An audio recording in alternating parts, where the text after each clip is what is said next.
दोस्तों, क्या आपको भी लगता है कि ईश्वर ने आपको जीवन में कुछ नहीं दिया है और दूसरों को बहुत अधिक दिया है? यदि आप अपनी तुलना दूसरों से करके दुखी होते हैं तो ये कहानी आपके लिए ही।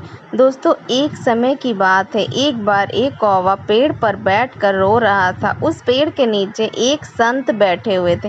तभी उस कौवे के आंसू संत पर ऊपर गिरा और संत का ध्यान कौवे पर गया। संत ने कौवे से पूछा, क्या बात है मित्र, आप रो क्यों रहे हो? कौवे ने जवाब दिया है, महात्मा, मैं अपने जीवन से बहुत दुखी हूँ क्योंकि मेरा रंग काला है। मेरे रंग के कारण सब लोग मुझे अशुभ मानते हैं और घृणा करते हैं। कोई मुझे प्यार नहीं करता, सब मुझसे नफरत करते हैं।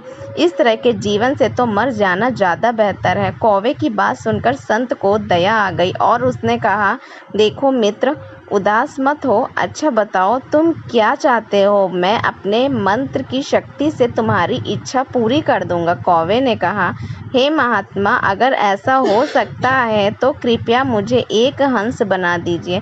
संत ने कौवे से कहा, ठीक है, मैं तुम्हें हंस बना दूंगा, पर पहले जाकर हंस से पूछ लो क्या वह अपने जीवन से खुश और संतुष्ट है। मैं तुम्हारा यही इंतजार करता हूँ। कौवा उड़कर हंस के पास पहुंच गया और कहा, हंस, तुम बहुत सुंदर हो। तुम्हारा रंग दूध जैसा सफ़ेद है। लोग तुम्हें पसंद भी करते हैं। तुम अपने जीवन से खुश और संतुष्ट हो ना? हंस ने जवाब दिया, नहीं मित्र, मैं खुश नहीं हूँ क्योंकि मेरे पास केवल सफ़ेद रंग है। भला सफ़ेद भी कोई रंग होता है? लोग यह रंग किसी के मरने के बाद पहनते हैं। मेरे ख्याल से तोता इस दुनिया की सब उसके पास और संतुष्ट चिड़िया है क्योंकि प्रकृति के सारे रंग हैं। काश मैं तोता होती। ये सुनकर कौवा उड़ा और तोते के पास पहुंचा और कहा, वो तोता, तुम बहुत सुंदर और रंग बिरंगे हो। लोग तुम्हें पसंद भी करते हैं। तुम अपने जीवन से खुश और संतुष्ट हो ना? तोते ने जवाब दिया, नहीं मित्र, मैं खुश नहीं हूँ क्योंकि मुझसे भी ज़्यादा रंग मोर के पास है। मेरे ख्याल से मोर इस दुनिया में सबसे खुश और संतुष्ट चिड़िया है।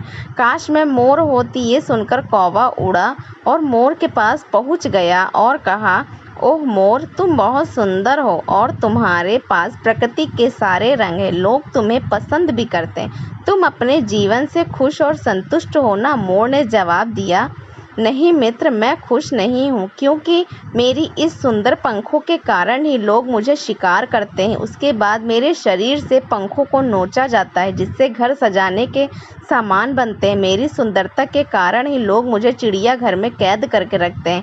इसलिए मैं अपने जीवन से बिल्कुल भी खुश नहीं हूँ। यह सुनकर कौवे को बहुत धक्का लगा और उसने मोर से पूछा, यदि आप खुश नहीं हो तो आपके अनुसार इस दुनिया में सबसे खुश और संतुष्ट चिड़िया कौन है? मोर ने जवाब दिया, मेरे ख्याल से तुम कहवा इस दुनिया की सबसे खुश और संतुष्ट चिड़िया हो क्योंकि लोग तुम्हारा शिकार नहीं करते हैं। कोई तुम्हें पिंजरे में बंद नहीं करता। तुम्हें किसी डर के कहीं भी उड़ सकते हो, कहीं भी जा सकते हो। तुम्हें किसी बात का खतरा नहीं है। काश मैं भी कौवा होती। ये सुनकर कौवा उड़ गया और संत के पास आकर कहा, हे महात्मा, मुझे मेरी गलती समझ आ गई। अब मुझे कुछ और नहीं, मैं जो हूँ उसमें ही खुश हूँ। दोस्तों, उस कौवे की तरह हम भी खुद की तुलना दूसरों से करते रहते हैं और दुखी होते रहते हैं क्योंकि हम केवल देखते हैं जो हमारे पास नहीं है पर दूसरों के पास है, लेकिन हम यह नहीं देखते जो हमारे पास है वह दूसरे के पास भी तो नहीं है। दोस्तों, याद रखना, जीवन में आपको लाखों लोग मिलेंगे जिनके पास कुछ न कुछ आपसे बेहतर और अधिक ज़रूर होगा। यदि आप हर किसी से तुलना करते रहोगे तो हमेशा दुखी रहोगे। इसलिए खुद की तुलना दूसरों से मत करो। यदि करो तो खुद को दूसरे से बेहतर बनाने में करो। आपको सकारात्मक बनाए रखने में मेरी